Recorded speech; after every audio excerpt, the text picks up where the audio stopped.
तो अच्छी और सच्ची खबरों में आज सबसे पहले बात करेंगे अमरनाथ यात्रा की, जो कि अब से कुछ घंटों बाद शुरू होने जा रही है। इस पवित्र यात्रा के लिए 3,488 यात्रियों का पहला जत्था आज जम्मू से सवेरे 4 बजे रवाना किया गया। अमरनाथ श्राइन बोर्ड के चेयरमैन और जम्मू कश्मीर के उपराज्यपाल मनोज सिन्हा ने इस पहले जत्थे को हरी झंडी दिखाकर रवाना किया। इस साल करीब 62 दिनों तक चलने वाली इस यात्रा के दौरान खाने पीने के कुछ सामान पर प्रतिबंध लगाए गए हैं। इसके बावजूद अमरनाथ यात्रा में इस साल रिकॉर्ड तोड़ तीर्थयात्रियों के शामिल होने की उम्मीद जताई जा रही है। पहले जत्थे में अमरनाथ गए श्रद्धालुओं का जोश और उत्साह कैसा है, इस रिपोर्ट में देखिए।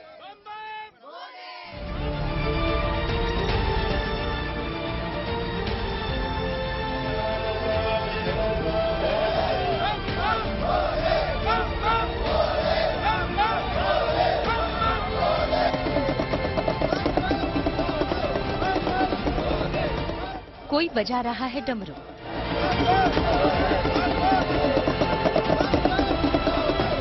कोई बजा रहा है मंजीरा, कोई गा रहा है भजन,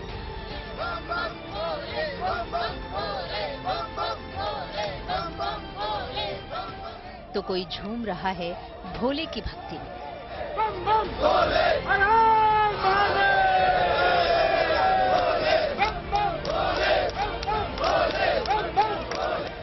आस्था और उत्साह से सराबोर की तस्वीरें आई हैं जम्मू से, जहां से आज तीर्थयात्रियों का पहला जत्था कुछ इस अंदाज में अमरनाथ यात्रा के लिए रवाना किया गया। इस दौरान जम्मू बेस कैंप में पूरा माहौल भोले के रंग में रंगा नजर आया। पहले जत्थे में बच्चे भी हैं, बुजुर्ग भी हैं, महिलाएं भी हैं, पुरुष भी हैं।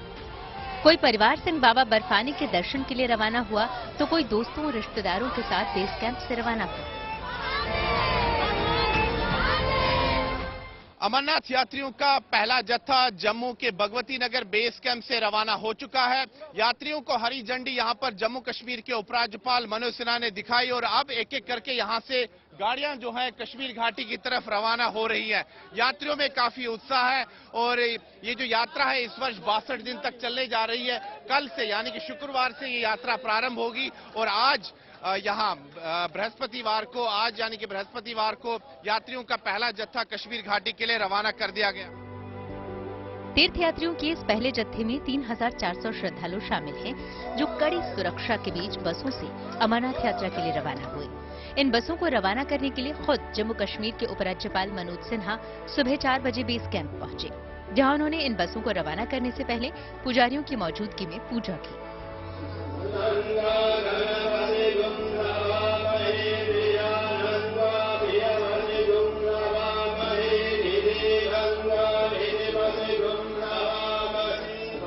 पूजा पाठ खत्म होने के बाद एलजी मनोज सिन्हा ने तीर्थयात्रियों से भरी इन बसों को झंडा दिखाकर आगे के लिए रवाना किया। आज का दिन एक बड़ा मुबारक का दिन है कि अमरनाथ यात्रा का पहला जत्था महामहिम लेफ्टिनेंट गवर्नर श्री मनोज सिन्हा जी के फ्लैग ऑफ के बाद यहां से जम्मू से निकला है।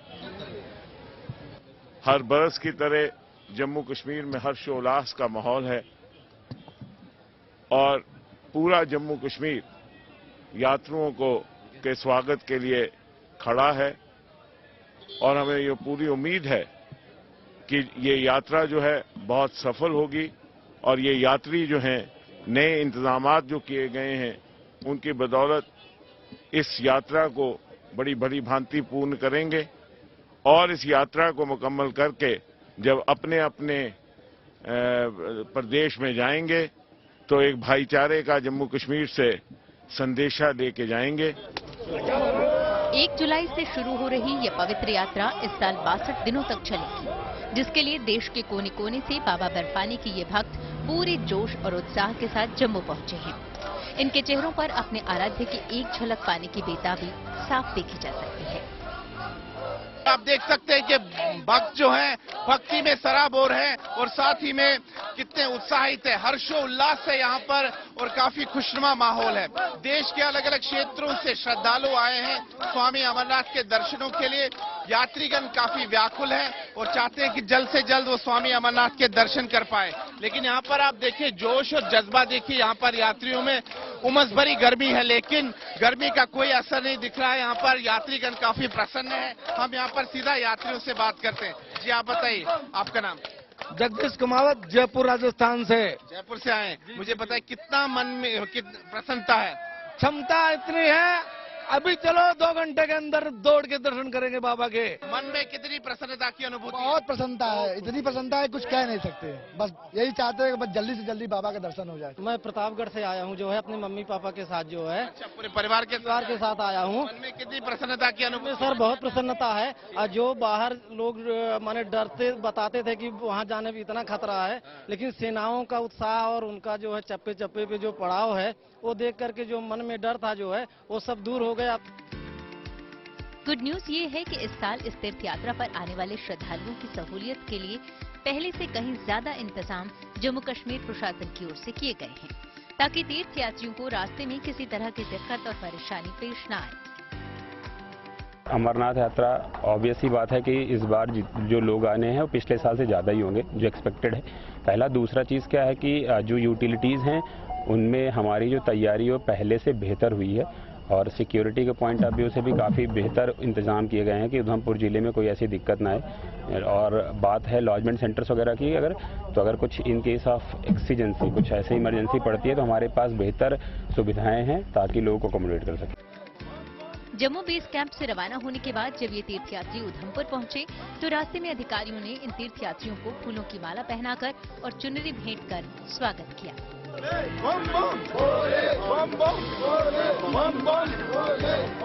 हिंदू धर्म में इस अमरनाथ यात्रा का खासा महत्व है। यही वजह है कि हर साल बड़ी संख्या में भोले के भक्त इस यात्रा के लिए देश के अलग अलग राज्यों से आते हैं। उम्मीद जताई जा रही है कि इस साल 62 दिनों की अमरनाथ यात्रा में तीर्थयात्रियों के पुराने सभी रिकॉर्ड टूट सकते हैं। जम्मू से Sunil ji Bhatt, good news today.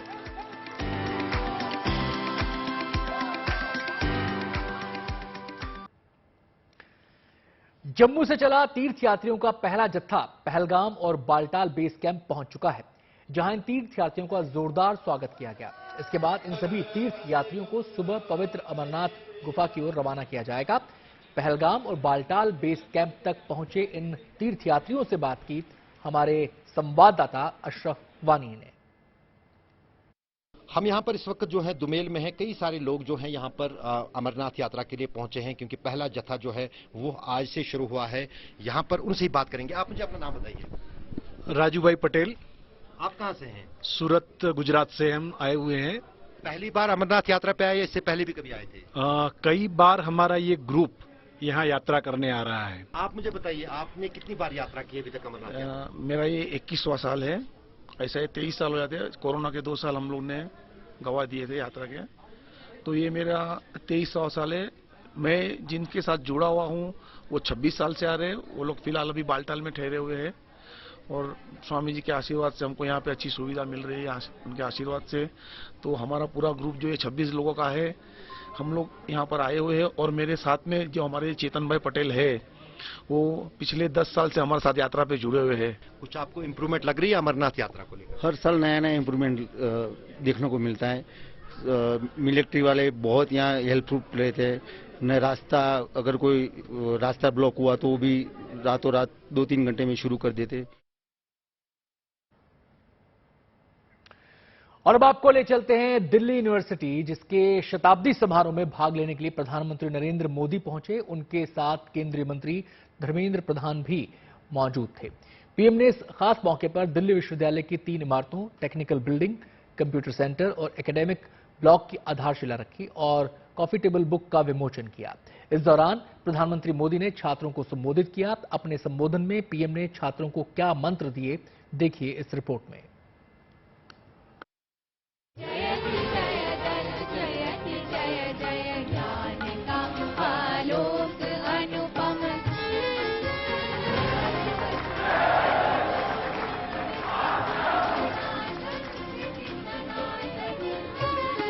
देश की सबसे बड़ी यूनिवर्सिटी में शुमार डीयू के लिए ये खास मौका है, क्योंकि दिल्ली विश्वविद्यालय ने 100 साल का सफर पूरा कर लिया है। ये जश्न भी विश्वविद्यालय के शताब्दी समारोह का है, जिसे खास से बेहद खास बनाया पीएम मोदी की मौजूदगी ने। पीएम ने भी बिना किसी लाग लपेट के देश की तरक्की में डीयू के योगदान को याद किया और अपना हालिया अमेरिका दौरे का जिक्र करते हुए कहा कि देश की युवा शक्ति की बदौलत आज दुनिया का भरोसा हिंदुस्तान पर बढ़ा है। अभी कुछ दिन पहले ही मैं अमेरिका की यात्रा से लौटा हूं। आप सबने देखा होगा आज भारत का सम्मान कितना बढ़ा है, गौरव कितना बढ़ा है। क्या कारण है? क्या कारण है आज भारत का इतना गौरव बढ़ा है? उत्तर वही है, क्योंकि भारत की क्षमता बढ़ी है, भारत के युवाओं पर विश्व का भरोसा बढ़ा है। लेकिन इससे पहले जब पीएम शिक्षा मंत्री धर्मेंद्र प्रधान के साथ शताब्दी समारोह कार्यक्रम में पहुंचे, तो जोरदार तालियों से छात्रों और यूनिवर्सिटी के स्टाफ ने उनका वेलकम किया। मौका खास था, इसलिए कार्यक्रम की शुरुआत सरस्वती वंदना से हुई, जिसे गाया दिल्ली विश्वविद्यालय के कला और संगीत विभाग के छात्रों ने।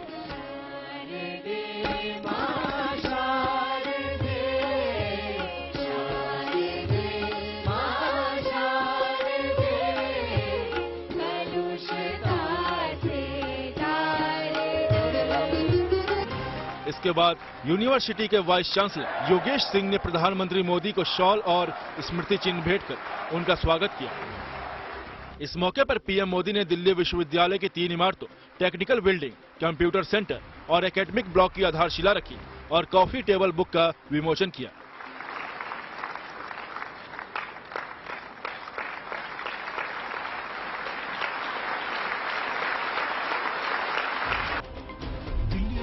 लगे हाथ एक शॉर्ट फिल्म के जरिए दिल्ली यूनिवर्सिटी के 100 साल के सफर को कार्यक्रम में दिखाया गया, जिसमें यह बताया गया कि डीयू ने कैसे बीते 100 सालों में 90 कॉलेज राष्ट्र निर्माण में अहम भूमिका निभाई है। इस शॉर्ट फिल्म के जरिए यूनिवर्सिटी के इस गौरवशाली इतिहास को देखकर कार्यक्रम में आए छात्र भी जोश और उत्साह से भर गए।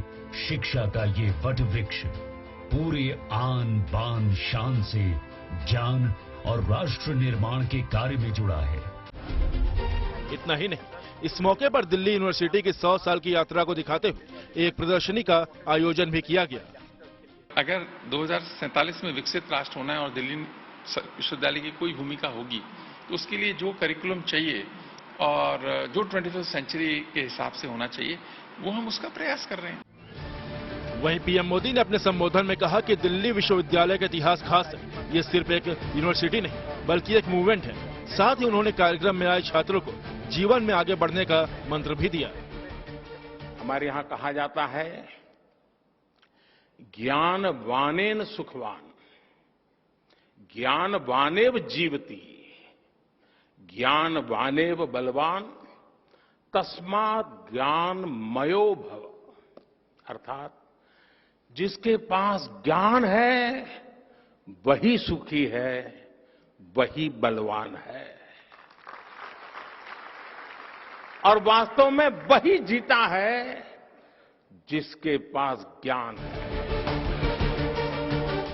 1 मई 1922 को दिल्ली विश्वविद्यालय की स्थापना हुई थी, जिसमें आज 86 विभाग, 90 कॉलेज, 6 लाख से ज्यादा छात्र हैं और आज ये देश की सबसे बड़ी यूनिवर्सिटी है। Bureau report, good news. प्रधानमंत्री मोदी डीयू के इस शताब्दी समारोह में अपने भारी भरकम काफिले के बजाय दिल्ली मेट्रो के जरिए पहुंचे। ये तस्वीरें उसी वक्त की हम आपको दिखा रहे हैं जब मेट्रो में सफर करने के लिए वो सुबह 11 बजे लोक कल्याण मार्ग मेट्रो स्टेशन गए। यहां उन्होंने टिकट काउंटर से टोकन लिया और उसके बाद वो प्लेटफॉर्म पहुंचे।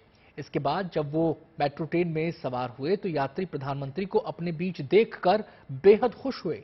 इस मौके पर कोच में मौजूद यात्रियों ने पीएम से बातचीत की। इस बातचीत में पीएम ने लोगों से सरकार की योजनाओं और कार्यक्रमों के बारे में उनके सुझाव जाने। साथ ही पीएम ने युवाओं से देश को टीबी मुक्त बनाने के लिए आगे आने की अपील की।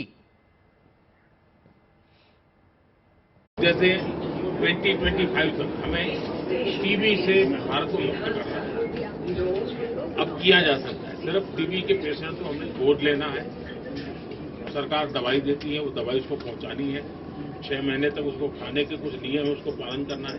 6 महीने में चला जाता है। तो उसको हम बहुत बड़ी मदद, अगर देश के नौजवान तय करें कि हमें टीबी मुक्त भारत बनाने में योगदान करना है। और अब बात मानसिक बीमारी सिक्सोफ्रेनिया की, जो काफी गंभीर बीमारी मानी जाती है। सिक्सोफ्रेनिया मानसिक रोगों में सबसे खतरनाक समस्या मानी जाती है। यही वजह है कि कई मरीजों को इस बीमारी से जिंदगी भर जूझना पड़ता है। हालांकि अब ऐसा लगता है कि भारत में इस बीमारी से लोगों को 100% का छुटकारा मिल सकता है। गुरुग्राम के मैरिंगो एशिया अस्पताल के न्यूरोलॉजी डिपार्टमेंट के डॉक्टरों ने भारत में पहली बार सिक्सोफ्रेनिया से पीड़ित मरीज की सफल सर्जरी की है। अफ्रीकी देश का रहने वाला ये मरीज 28 साल का नौजवान है, जो पिछले 13 साल से इस बीमारी से पीड़ित है। न्यूरोसर्जन ने इस युवक को सिक्सोफ्रेनिया से निजात दिलाने के लिए डीप ब्रेन स्टिमुलेशन सर्जरी की, जिसके तहत मरीज के ब्रेन में छोटे छोटे छेद बनाकर 2 इलेक्ट्रोड लगाए गए हैं। ऑपरेशन के केवल 2 हफ्तों के अंदर ही मरीज के मानसिक स्वास्थ्य में 80% का सुधार देखा गया। अफ्रीकी मरीज की सर्जरी करने वाले न्यूरोसर्जन डॉक्टर हिमांशु चंपानेरी से बातचीत की हमारी सहयोगी अनामिका गौर ने। सिज़ोफ्रेनिया एक ऐसी बीमारी जिसमें आप जो सोचते हैं वो आपको दिखने लगता है, जो आप सुनना चाहते हैं वो आप सुन पाते हैं। ऐसी बीमारी की भारत में पहली सर्जरी की है डॉक्टर हिमांशु ने। हम उनसे बातचीत करेंगे। सर, पहले मैं आपसे जानना चाहूंगी क्या होता है सिज़ोफ्रेनिया और किन किन लोगों में ये लक्षण पाए जाते हैं, कौन लोग होते हैं वो, और ये पहली सर्जरी आपने की है, एक सक्सेसफुल सर्जरी रही है। स्किज़ोफ्रेनिया किसी को भी हो सकता है, कोई भी एज ग्रुप में हो सकता है। 2016 से हमारी अंडरस्टैंडिंग जो है ब्रेन सर्किट्स की काफ़ी बेटर हुई है, जिसमें पता चला है कि जो ब्रेन के कुछ सर्किट्स है जिसके अंदर प्रॉब्लम होता है, अगर हम उनको ठीक कर पाए, उनको हम मॉड्यूलेट कर पाए, तो न्यूरो मॉड्यूलेशन के द्वारा स्किज़ोफ्रेनिया की सर्जरी का विकल्प हो सकता है। ऐसी 2016 में फर्स्ट सर्जरी हुई थी और अब तक वर्ल्ड में 13 ऐसे केसेस हुए हैं। हमारे पास ये पेशेंट था जिसको 13 साल से स्किज़ोफ्रेनिया है, ये 28 साल का लड़का है। तो इसको फिर हमने और सारे ऑप्शंस रूल आउट करने के बाद फिर हमने उसको डीबीएस सर्जरी के लिए हमने उनको चुना एंड वो सर्जरी सक्सेसफुली हुई है। उनके सिम्टम्स में 80% रिडक्शन हो चुका है, जो हैलुसिनेशंस, एंग्जाइटी वगैरह है वो काफ़ी फायदेमंद होता है। सर, अगर पेशेंट के बारे में थोड़ा और बताएं। देखिए, ये एक मेंटल इलनेस है, एक साइकियाट्रिक इलनेस है। साइकियाट्रिक इलनेस सिर्फ इंडिया में नहीं, ऑल ओवर द वर्ल्ड एक टैबू है। तो ये 28 साल का लड़का है जो अफ्रीका से बिलोंग करता है। इससे ज्यादा उसकी आइडेंटिटी या उसके पिक्चर्स या वीडियो हम और शेयर नहीं कर पाएंगे। ये बात तो साफ हो चुकी है कि दूसरे अंगों से जुड़ी बीमारियों की तरह सिक्सोफ्रेनिया भी दिमाग से जुड़ा एक रोग है। फिर भी जागरूकता की कमी की वजह से पूरी दुनिया इसे अलग ही नजरिए से देखती है। मस्तिष्क की तरंगों और केमिकल में असंतुलन को पागलपन से जोड़ दिया जाता है। जानकारी की कमी की वजह से समाज सिक्सोफ्रेनिया जैसी मानसिक समस्याओं और बीमारियों को भी गंभीरता से नहीं लेता, जिसका यह नतीजा होता है कि आगे चलकर ये बीमारी जानलेवा बन जाती है। सही वक्त पर इलाज या मदद नहीं मिल पाने पर मरीज जिंदगी से ही निराश हो जाता है और आत्महत्या जैसे कदम तक उठा लेता है। हमारे आसपास इस तरह की कोई घटना ना हो, इसके लिए हमें इस बीमारी के लक्षणों के बारे में विस्तार से जानना चाहिए। तो सबसे पहले आपको ग्राफिक्स के जरिए हम बताते हैं इस बीमारी के बारे में और क्या क्या अहम बातें हैं।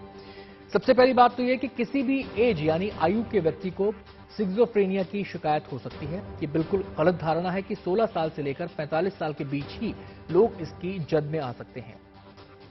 हेलुसिनेशन यानी माया सिक्सोफ्रेनिया का पहला लक्षण है, जिसमें मरीज को ऐसी बातें महसूस होने लगती हैं जो हकीकत में होती ही नहीं। जैसे जो चीजें वास्तविकता में नहीं है वो भी इस बीमारी से पीड़ित मरीज को दिखाई देने लगती हैं। इसके अलावा सिक्सोफ्रेनिया के मरीज को बिना बोले ही आवाजें भी सुनाई देने लगती हैं। यही नहीं बल्कि सिक्सोफ्रेनिया से जूझ रहे मरीज को डिल्यूजन यानी भ्रम की स्थिति भी हो जाती है, जिसमें कई बार खुद को सताए जाने का भ्रम या फिर खुद के अमीर या ताकतवर होने का भी भ्रम शामिल होता है। मरीज को यह भी महसूस हो सकता है कि दूसरे उसे अपने इशारों पर नचाने की कोशिश कर रहे हैं। सिक्सोफ्रेनिया के मरीज की सोचने की क्षमता इस बीमारी के कारण प्रभावित हो जाती है। मरीज किसी और मुद्दे पर बातचीत करते हुए बिना किसी लॉजिक के किसी दूसरे विषय पर बात करना शुरू कर देता है, जिससे उसको सुनने वाला भी बुरी तरह चढ़ जाता है। सिक्सोफ्रेनिया के कुछ और लक्षण भी हैं, जैसे उससे पीड़ित व्यक्ति की कुछ भी करने की इच्छा खत्म हो जाती है। रोजमर्रा के जरूरी काम जैसे नहाना धोना तक वो टालने लगता है। सिक्सोफ्रेनिया का मरीज आम लोगों की तरह सुख दुख भी महसूस नहीं कर पाता। वो ज्यादातर इन भावनाओं के प्रति उदासीन या तटस्थ बना रहता है। सामाजिक रूप से भी सिक्सोफ्रेनिया का मरीज खुद को अलग थलग कर लेता है। वो लोगों से बातचीत तक करना बंद कर देता है। उसे अक्सर ऐसा लगने लगता है कि कोई उसे नुकसान पहुंचा देगा या फिर मार डालेगा। यहां तक कि इस डर से वो दवाएं खाना भी बंद कर देता है। उसे हमेशा ये भय होता है कि उन दवाओं की जगह पर उसे जहर दिया जा सकता है। इसके अलावा सिक्सोफ्रेनिया की जद में आ चुके लोगों को भूख प्यास का भी ख्याल नहीं रहता है।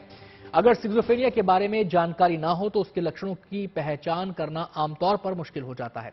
डॉक्टरों का कहना है कि बायोलॉजिकल, जेनेटिक या फिर सामाजिक स्थिति भी इस बीमारी की वजह बन सकती है। इसके अलावा ड्रग्स, पुरानी कोई बीमारी या फिर बहुत ज्यादा तनाव भी सिक्सोफ्रेनिया की तरफ ले जाता है। अब तक इस बीमारी को पूरी तरह खत्म करने के लिए कोई सटीक इलाज नहीं है। मनोवैज्ञानिक इस बीमारी के इलाज के लिए काउंसलिंग, साइकोथेरेपी और थेरेपी सेशन की मदद लेते हैं।